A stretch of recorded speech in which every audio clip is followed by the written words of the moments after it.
하나님이 어떤 일을 하고자 하실 때 먼저 계획하십니다.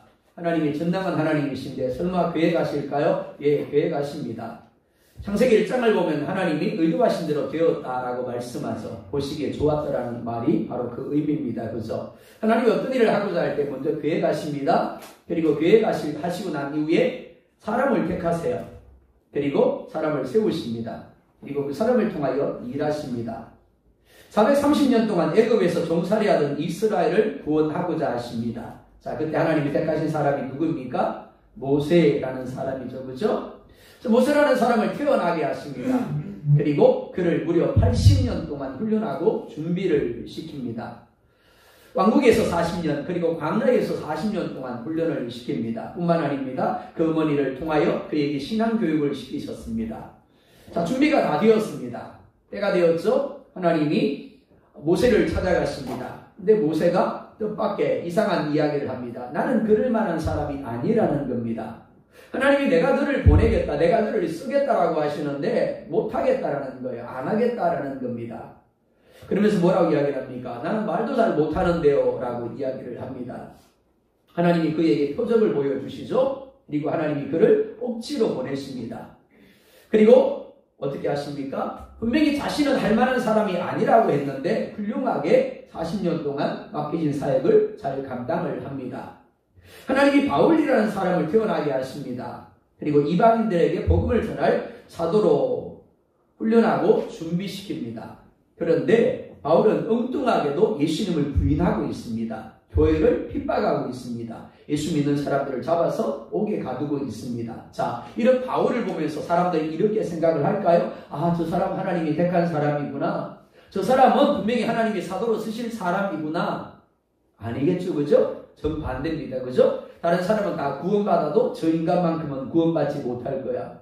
하나님이 도대체 저런 사람은 사용할 수 없을 거야 라고 생각하는 게 맞습니다. 그런데 그런 바울을 예수님이 찾아가시죠.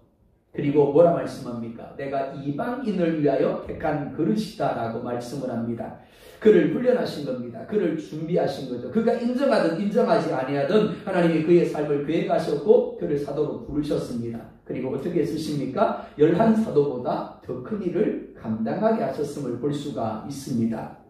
우리가 성경을 통해서 알게 되는 사실은 우리의 삶이 결국 우연이 아니라는 겁니다. 그러니까 어쩌다 보니까 태어난 것도 아니고 살아온 것도 아니라는 겁니다. 하나님이 하나님의 뜻을 이루게 하기 위하여 계획하셨고 태어나게 하셨고 우리를 훈련하셨고 우리를 준비하셔서 오늘이라는 시간까지 이루게 하셨다라는 겁니다. 어떤 사람은 자기 자신이 생각하기에도 그리고 다른 사람이 보기에도 정말 하나님이 예비하신 사람이라고 할 정도로 잘 훈련되고 준비된 사람이 있습니다. 아, 저 사람 맞아. 저 사람은 세워져야 돼. 하나님이 분명 저런 사람을 쓰실 거야 라고 인정받을 만한 모습의 사람이 있습니다. 반면에 어떤 사람은 모세처럼 나는 그럴 만한 사람이 아니라고 세워줘도 나는 못하겠다라고 하는 사람이 있습니다. 뿐만이 아니죠. 다른 사람이 보기에도 전혀 그럴 만한 사람으로 보이지 않는 바울 같은 사람도 있습니다. 하지만 정말 중요한 것이 무엇이가 하면 내가 생각하는 내 삶이 아닙니다. 다른 사람이 이야기하는 내 삶이 아닌 거예요. 성경이 말씀하는 내 삶입니다.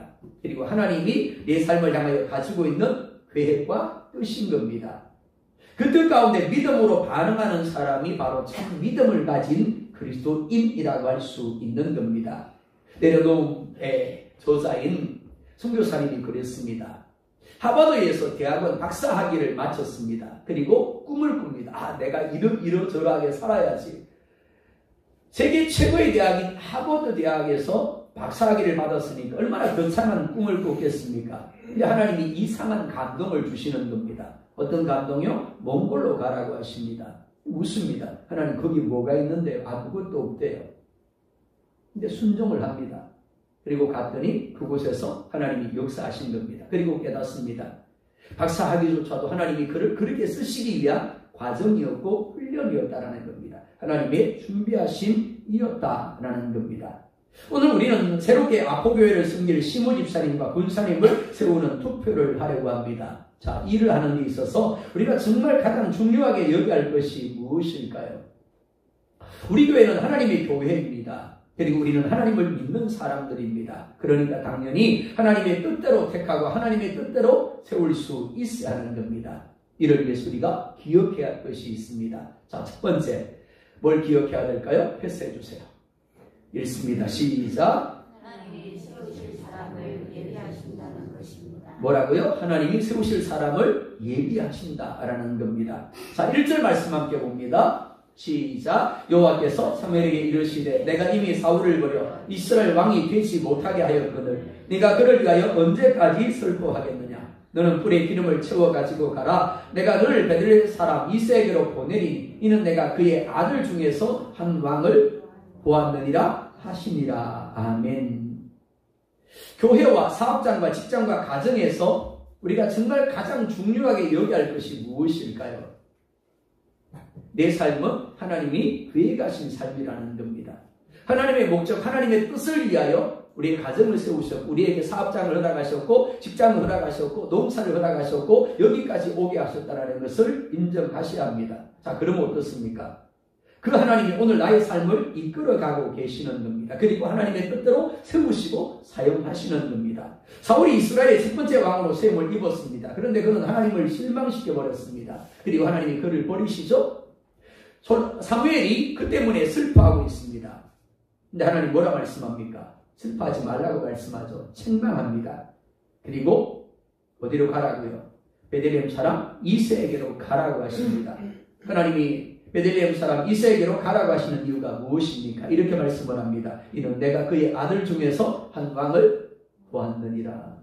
보다라는 말, 그냥 보다라는 의미가 아닙니다. 첫 번째, 관심을 가지다라는 의미입니다. 두 번째, 조사하다, 관찰하다라는 의미입니다. 세 번째, 준비하다라는 의미입니다. 그러니까 이새 아들 중에서 하나님이 관심을 가지고 보셨다라는 겁니다. 그리고 그를 무엇으로요? 왕으로 준비시킨 사람이 있다라는 겁니다. 이스라엘 땅에 있는 수많은 사람들 중에서 하나님은 특별히 이새 한 아들에게 관심을 가지셨습니다. 그리고 그를 관찰하셨고 그를 하나님이 세우시는 이스라엘의 왕으로 준비시키고 훈련하신 겁니다. 사랑하는 성도 여러분, 누구나 쓰임받을 수 있습니다. 그러나 누구나 쓰임받는 것은 아닙니다. 하나님이 택하신 이가 쓰임을 받습니다. 그리고 택하신 이들마다 쓰임받는 때가 다릅니다. 저희가 대학원을 다닐 때 저희와 같은 또래 동기들이 있었는가 하면 아버지 또래 동기들도 있었습니다. 그분들은 사업을 하다가, 그분들은 직장생활 하다가, 그분들은 자신들이 하고 싶은 일을 하다가 하나님이 막으시니까 어떻게 해요? 곡해서 어쩔 수 없이 끌려온 거예요. 네, 저희는 정상적으로 신학을 했습니다. 그리고 부름을 받았죠. 어떤 분은 늦게 부름을 받는 이들도 있더라라는 겁니다. 그리고 저희들보다 더 일찍 부름을 받는 사람들도 있습니다. 맞습니다. 하나님이 하나님의 때, 하나님이 택하신 이들을 쓰십니다. 하나님이 택하신 이가 쓰임을 받습니다. 노아를 한번 볼까요? 노아 시대의 세상은 악할 대로 막혀져 있었습니다. 그냥 하나님이 세상을 심판해도 할 말이 없습니다. 그런데 하나님이 사람을 지으셨음을 한탄하시고 홍수로 세상을 심판하겠다라고 작정하셨음에도 누구를요? 노아라는 사람을 관심을 가지고 보세요. 그리고 그를 관찰하십니다. 그리고 그에게 준비를 시키십니다. 뭘 준비시키시죠? 은혜를 주시고 그에게 믿음으로 행하게 하심으로 방주를 무려 120년 동안 준비하게 하십니다. 그리고 세상이 물로 심판을 당하는 가운데 살아남게 하심으로 약속을 이어가게 하십니다. 아브라함은 조상대대로 갈대아 우르에서 살았습니다. 그런데 하나님이 그 아브라함을 관심을 가지고 보셨습니다. 관찰하셨습니다. 그리고 그를 약속의 믿음의 조상으로 세우기로 택하셨습니다. 그를 가나안 땅으로 가게 하시죠. 하나님은 이렇게 시대마다 어떤 사람을 눈여겨보십니다. 그리고 그를 택하시고 세우심으로 하나님이 하고자 하는 일들을 감당하게 하십니다. 이런 이 시대 우리 교회도 마찬가지입니다. 여러분들이 아포교의 성도가 된 것이 우연일까요? 제가 아포교의 목회자가 된 것이 우연일까요? 한번 대답해 보십시오. 우연입니까? 내가 오고 싶어서 왔나요? 아니요. 여러분들이 아무리 오고 싶어도 하나님이 허락해 주지 않으면 아포교의 성도가 될 수 없는 겁니다. 아포교의 담임 목사가 될 수 없는 거예요. 어쩌다 보니까 그렇게 된 것도 아닙니다. 하나님이 계획하셨고 하나님이 인도하심으로 말미암아 아포교의 성도가 되고 담임 목사가 되어진 겁니다. 그리고 그 사람이 가진 어떤 조건이나 자격도 아닙니다. 하나님이 우리를 눈여겨보셨습니다. 그리고 관찰하시죠. 그리고 하나님의 뜻대로 쓰시기와 훈련하며 준비시켜 가고 계시는 겁니다. 이를 분명히 인정해야 합니다. 저 역시 마찬가지입니다. 저는 유치부 때 처음 교회를 나갔습니다. 아무것도 모르는 6, 7살 때 교회를 나갔어요. 그리고 주일학교를 거쳐서 고등학생이 되었고 고등학교 2학년 때 중고등부 회장이 되었습니다. 그리고 본격적으로 기도 생활을 시작을 했어요. 매일 학교를 갔다 오면서 교회를 들러서 10분씩 찬양하고 기도를 했습니다. 그리고 일주일에 한 번씩 집 위에 있는 주암산 기도원에 올라가서 금요일날 철학을 했어요. 그리고 토요일날 곧바로 자지도 못하고 학교를 갔습니다. 그리고 성경 체험을 하게 되었습니다. 저의 본래 꿈이 뭐였을 것 같습니까? 아버지가 경찰 간부를 희망하다가 실패했습니다. 아버지의 꿈을 제가 똑같이 가졌어요. 경찰 간부가 되고자 했습니다. 고등학교 때까지가 그랬습니다. 근데 갑자기 바뀌어버렸어요. 하나님이 갑자기 목회자가 되고자 하는 마음을 주셨습니다. 그리고 기도를 통해서 하나님의 뜻을 확인하고 대구신학교에 지원서를 냈습니다. 그렇게 목회자가 되었습니다. 계속해서 30년 동안 목회를 해왔죠. 가도로에 있었습니다. 가도로는 많을 때 아이들까지 130명의 성도가 있었습니다. 그 지역에서 가장 큰 한인교회였습니다. 한인사역 그리고 현지사역을 감당하고 있었습니다. 근데 어느 날 갑자기 여기까지인 것 같다라는 마음을 주셨고 기도를 하게 하셨어요. 그리고 아포교회 광고를 보게 하셨죠. 그 전해만까지만 해도 아포교회에서는 우편으로만 지원서를 받았습니다. 그렇죠? 장님들 기억하실 겁니다. 근데 그 다음에 광고가 났는데 이메일로 접수가 가능하게 되어졌습니다. 가도록 우편 상황이 좋지 못하기 때문에 우편으로 접수하면 접수를 할 수가 없습니다. 그리고 접수를 했죠. 시간이 지났습니다. 끝난 줄 알았어요. 연락이 왔어요. 그리고 부임을 하게 되었죠. 다시 한번 물어볼까요? 우연입니까? 어쩌다 보니까입니까? 아니면 여러분들이 선택을 했기 때문입니까? 아닙니다. 그렇죠? 하나님의 작정하심이죠. 오늘 이 자리에 이르기까지 하나님이 계획하셨고 하나님 여기까지 이끌어 오신 겁니다. 저를 연습해 보셨고 준비시키고 훈련하심으로 결국 아포교회 담임 목사가 되게 하신 줄 믿습니다. 마찬가지입니다. 여러분의 삶도 동일한 거예요. 오늘 누군가가 또 세움을 입을 겁니다. 오늘 세움 받지 못해도 또 다른 시간에 하나님이 세우실 겁니다. 하나님의 때에 따라 하나님 목적을 따라 하나님이 누군가를 세우실 거예요.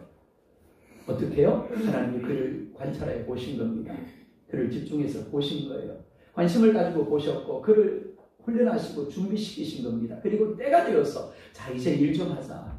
이제 나의 목적을 좀 이루자 라고 세우시는 겁니다. 그것이 하나님의 섭리하심인 줄 믿으시기 바랍니다. 자, 두 번째 볼까요? 시작. 뭐라고요? 하나님이 세우실 사람을 예비하실 뿐만 아니라 하나님이 세우실 사람을 가르쳐 주신다라는 겁니다. 자, 기억하십시다. 하나님이 세우실 사람을 예비하십니다. 하지만 각 사람의 때는 달라요. 어떤 사람은 30살에 목사가 됩니다. 어떤 사람은 20대에 목사가 되게 돼요. 어떤 사람은 60세에 목사가 되기도 합니다. 왜 다를까요? 각 사람을 향한 하나님의 때가 다르기 때문에 그렇습니다. 어떤 사람은 좀 더 빨리 시무집사님이 되고 어떤 사람은 좀 더 늦게 시무집사님이 됩니다. 어떤 사람은 좀 더 빨리 시무권사님이 되고 어떤 사람은 이제 겨우 1년 은퇴를 남겨두고 또 권사님이 되기도 합니다. 뭐가 다르다고요? 하나님의 때가 다른 거예요. 자, 하나님이 각각의 때에 맞게 세우실 사람을 우리 가운데 가르쳐 주십니다. 하나님이 준비한 이새의 아들을 왕으로 세우기 위하여 사무엘을 이새의 집에 보내십니다. 하지만 사무엘은 태어나면서부터 지금까지 계속해서 성전에 머물러 있었기 때문에 융통성이라고는 전혀 없는 사람입니다. 무엇보다 육신의 한계를 가지고 있는 사람입니다. 그래서 2절에 이렇게 말씀을 합니다. 함께 볼까요? 시작. 사무엘이 이르되 내가 어찌 갈 수 있으리까? 사울이 들으면 나를 죽이리라 하니 여호와께서 이르시되 너는 암송아지를 끌고 가서 말하기를 내가 여호와께 제사를 드리러 왔다 하고 아멘. 자, 사무엘이 갑자기 이새의 집으로 가겠다. 베들레헴 땅으로 가겠다라고 합니다. 그럼 사울이 물을 겁니다. 그 땅에 왜 가는데요? 그럼 어떻게 해요? 하나님이 당신을 버리시고 새 왕을 세우신다고 기름을 부으라고 그랬습니다. 그럼 어떻게 됩니까? 사울이 사무엘을 해야겠죠. 그리고 베들레헴 땅에 난리 날 겁니다. 사울이 군사를 보내어서.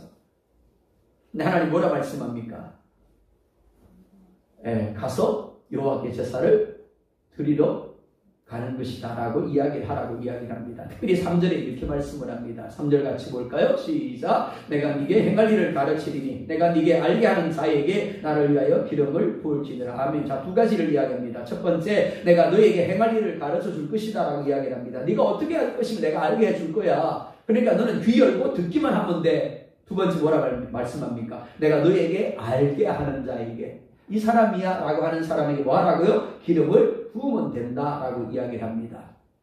자, 우리가 명심해야 할 것이 바로 이것입니다. 하나님의 교회입니다.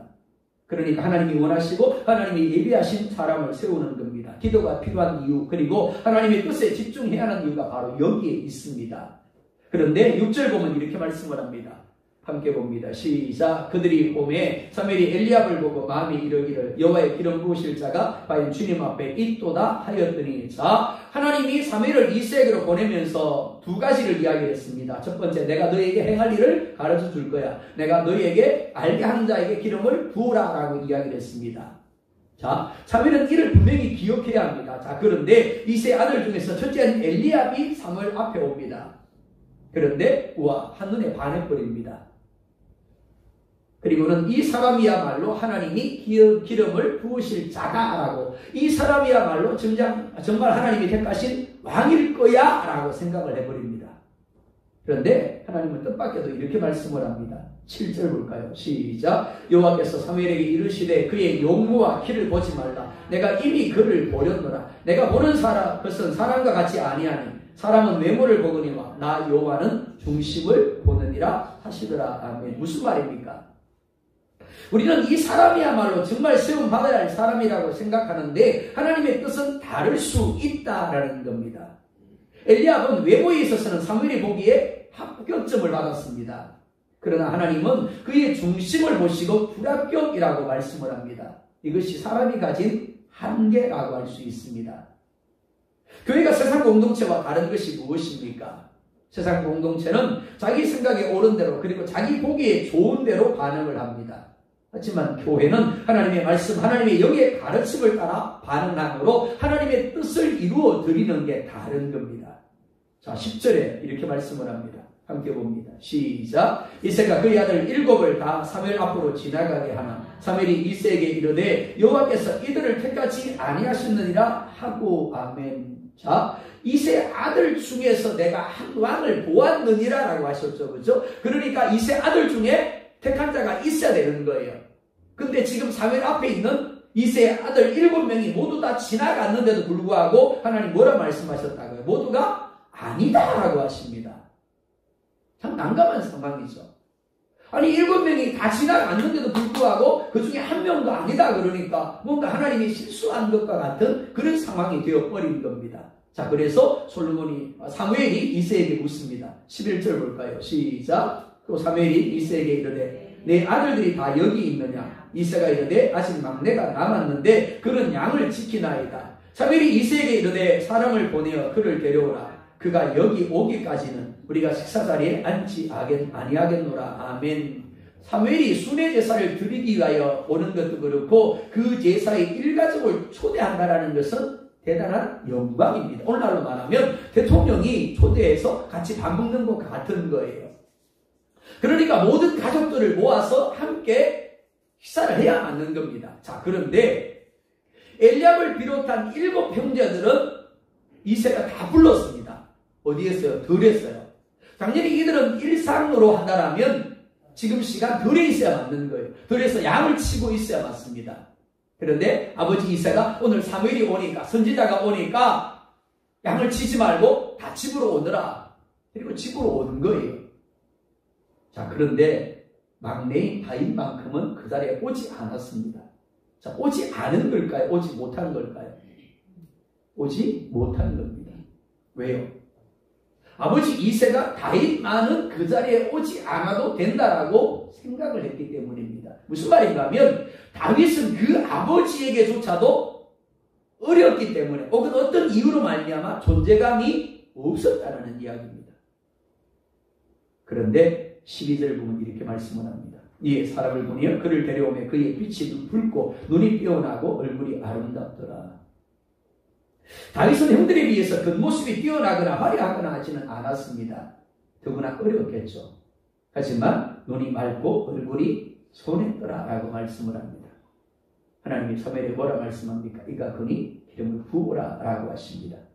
그리고 사무엘이 기름을 부었더니 이날 이후로 다윗이 여호와의 영에게 크게 감동되니라라고 말씀을 합니다.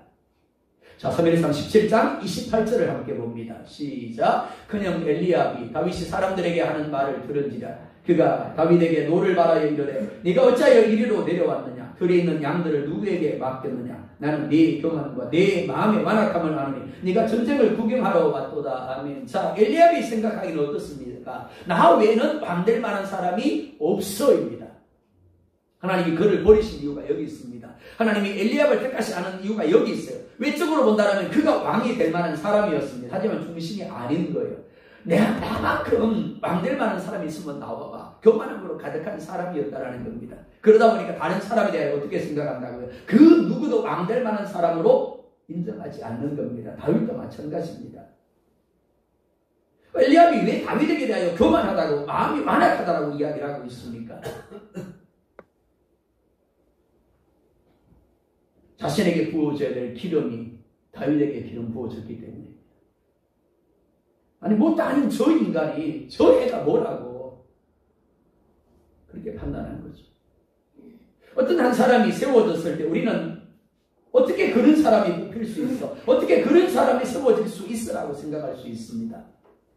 아니 내가 뽑혀야지. 어떻게 사람들이 나는 제쳐두고 저런 사람을 세울 수 있지? 라고 생각할 수 있습니다.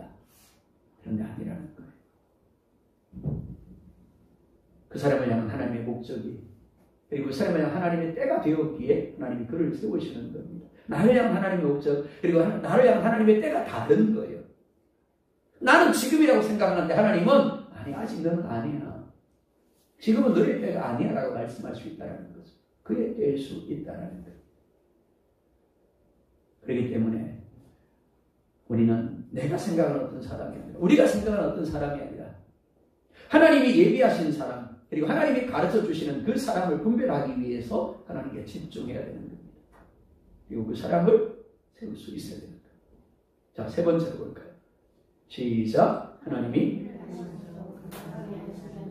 그렇습니다. 하나님이 세우신 일을 훈련하십니다. 그리고 능력을 주심으로 감당하게 하십니다. 어떤 분은 그럽니다. 저는 기도 못하는데요. 저는 능력이 없는데요. 저는 뭘 못하는데요. 누가 그랬어요? 모세가 그랬죠. 근데 모세만큼 뛰어난 지도자가 어디 있었습니까? 저 역시 마찬가지입니다. 제가 가진 자격이나 조건으로 목회를 하라 그러면 저는 당장 목회를 그만둬야 합니다. 근데 세우신 하나님이 은혜 주시니까 능력 주시니까 예배할 때마다 울면서 찬송하고 울면서 하나님 앞에 설 수밖에 없는 거예요. 그리고 감당하는 겁니다. 사도행전 13장 22절에 이렇게 말씀을 합니다. 함께 볼까요? 시작. 피하시고 다윗을 왕으로 세우시고 정은하여 이르시되 내가 이세 아들 다윗을 만나니 내 마음에 맞는 사람이라 내 뜻을 다 이루리라 하시더니 아멘. 아버지 이세에게조차도 인정받지 못하던 다윗이 어떻게 하나님의 마음에 맞는 사람이 될 수 있었을까요? 특별히 다윗은 하나님이 아브라함에게 약속하신 땅을 온전히 정복하여 차지했습니다. 뿐만이 아니죠. 자신이 전무후무한 축복을 누렸을 뿐만 아니라 자신이 다스리던 시대 이스라엘 백성들에게 전무후무한 하나님의 축복을 누리게 한 사람입니다. 어떻게 해요? 답은 여기 있습니다. 하나님이 그를 택하셨고 하나님이 그를 세우셨고 하나님이 그에게 훈련하심으로 은혜 주시고 능력 주심으로 감당하게 하신 겁니다. 다윗은 믿음의 사람입니다. 하지만 기도의 사람은 아니었습니다. 하나님의 마음에 맞는 사람은 아니었다라는 겁니다. 그런데 그런 다윗을 하나님이 사울에게 10년 동안 도망을 다니게 하십니다. 특별히 아둘람 굴을 기점으로 해서 그가 철저하게 하나님 앞에 기도로 묻는 사람이 되게 하세요. 상황마다 묻습니다. 하나님 어떻게 할까요? 하나님 어떻게 할까요? 그리고 하나님 말씀해 주세요. 그래서 어떤 상황 어디를 가든지 하나님이 그와 함께 하셨다라고 말씀을 합니다. 그가 형통하고 그가 이길 수 있었던 이유가 여기 있습니다. 하나님의 맞는 사람이 될 수 있었던 이유가 바로 여기에 있는 겁니다. 이는 이 시대에 세움을 받는 이들도 마찬가지입니다. 하나님이 택하시고 하나님이 세우시기에 세움을 받는 이들은 단지 하나님을 믿고 기도로 하나님을 의뢰하며 하나님께 순종하면 되는 겁니다. 난 못하는데요. 그건 하나님 부정하는 거예요. 하나님이 택하시고 하나님이 세우셨는데 능력 주시지 않겠습니까? 은혜 주시지 않겠습니까? 그러니까 하나님을 부정하지 마세요. 아무것도 아닌 나라도 절대 부정을 가진 나라도 하나님이 얼마든지 은혜 주시고 능력 주심으로 모세처럼 감당하게 하십니다. 다윗처럼 감당하게 하시고 바울처럼 감당하게 하시는 거예요. 그렇기 때문에 아멘 하면 되는 겁니다. 이는 오늘 시험받는 그 어떤 분도 그리고 시험받지 않는 우리 모두가 마찬가지입니다. 어떤 상황 어떤 환경 가운데 있든지 하나님이 은혜 주신 걸 확신하시기 바랍니다. 능력 주셔서 하나님의 뜻대로 순종하게 하시고 사용하시는 걸 믿으시기 바랍니다. 그렇게 믿음으로 순종할 때 하나님이 어떻게 하신다고요? 그에게 복을 주시고 그 복이 교회 가운데 누리게 하시고 그 가정 가운데 그리고 그를 통하여 그 사람들 가운데 그 복이 은혜가 누리게 하시는 겁니다. 그런 우리 모두가 될 수 있기를 예수님 이름으로 축복합니다.